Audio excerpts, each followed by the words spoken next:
Senator Blackburn.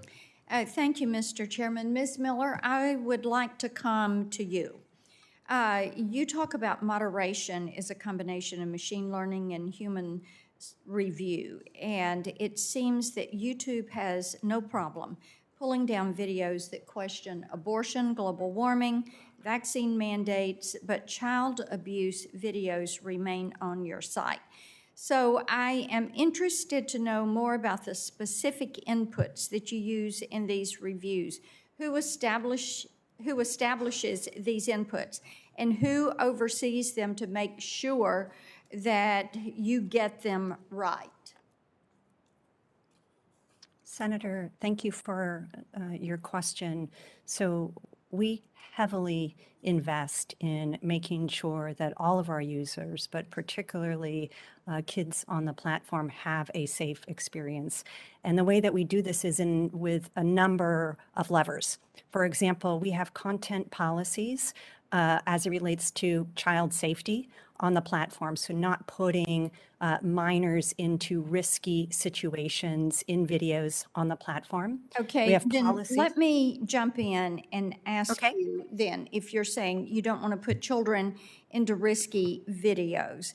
There is a world of self-harm content on your site, and a few searches come up with videos such as, and I'm quoting from searches that we've done, songs to slit your wrist by, vertical slit wrist, how to slit your wrist, and painless ways to commit suicide. Now, that last video, Painless Ways, was age-gated, and but do the self-harm and suicide videos violate YouTube's content guidelines, if you're saying you have these guidelines? Senator, I would certainly welcome following up with you on that video Yes. you may be referencing, because we absolutely prohibit content regarding Ms. suicide Miller, or self-harm. I have to tell you, we have pulled these down in my office. Our team has worked on this because I think it's imperative that we take the steps that are necessary to prevent children and teens from seeing this content. And I just can't imagine that you all are continuing to allow children to figure out how to do this on your site, how to carry out self-harm. So yes, why don't you follow up with me for more detail, and I would like that response in writing. And I also talked to a film producer friend this morning, and the film trailer for I'm Not Ashamed, which was based on the story of Rachel Scott. She was the first victim of the Columbine attacks. And the film focused on her faith and how it helped in her life. So why would you remove this film trailer and block its distributor from being on your site? And you did this for 11 months. You did not put the trailer back up until Hollywood Reporter called and said, why have you done this? You got an answer on that one? Senator, I'm sorry, but I'm not familiar with that specific removal. Then let's review this. Yep. Because and we can submit the documentation. I had it sent back over to me. Ms. Stout, I want to come to you.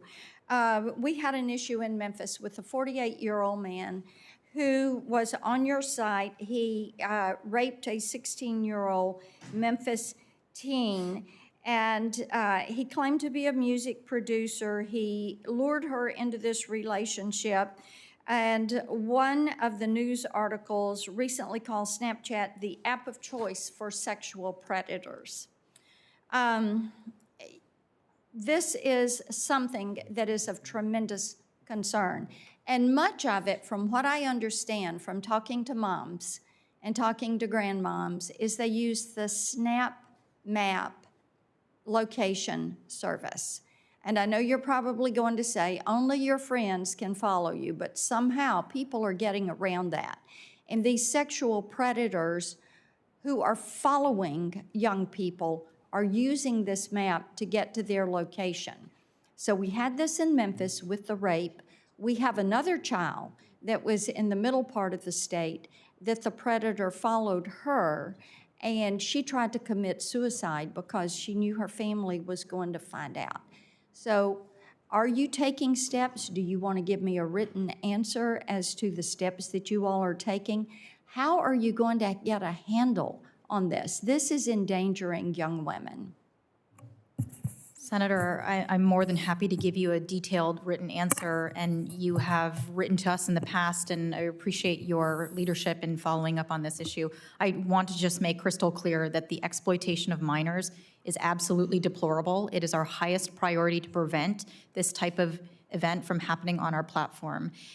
But with respect to the map, yes, indeed, location appearing on the map is off by default for everyone, not only for minors, but for everyone. So in order to appear to someone on the map and share your location, you must be bi-directional friends with that person.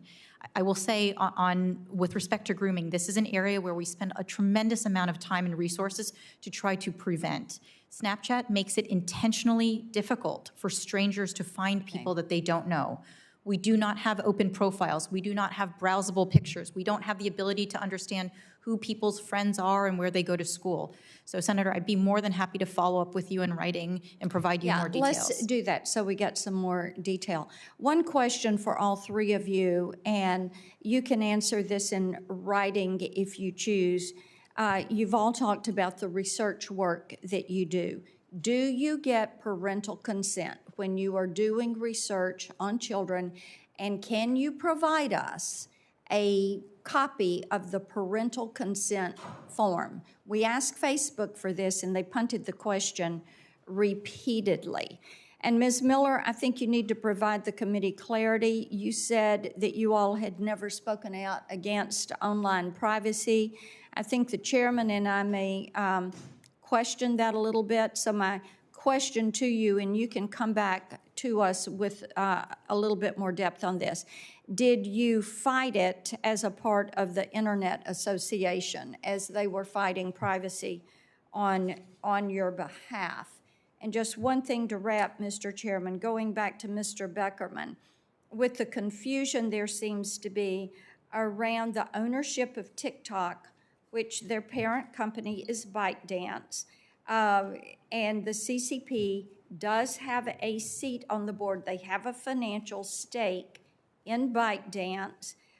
Their Douyin is a affiliated entity, and we know there's a relationship with the Chinese Communist Party through all of this. And then I checked, and I know that TikTok user data is stored in the US and Singapore, and until quite recently, Singapore data services were run by Alibaba, which is another Chinese company. So what we need to have from you, Mr. Beckerman, is some clarity on the chain of ownership, of the transmission and the sharing processes that are around US consumer data, especially the data and information of our children. And with that, I will yield back. Thank you.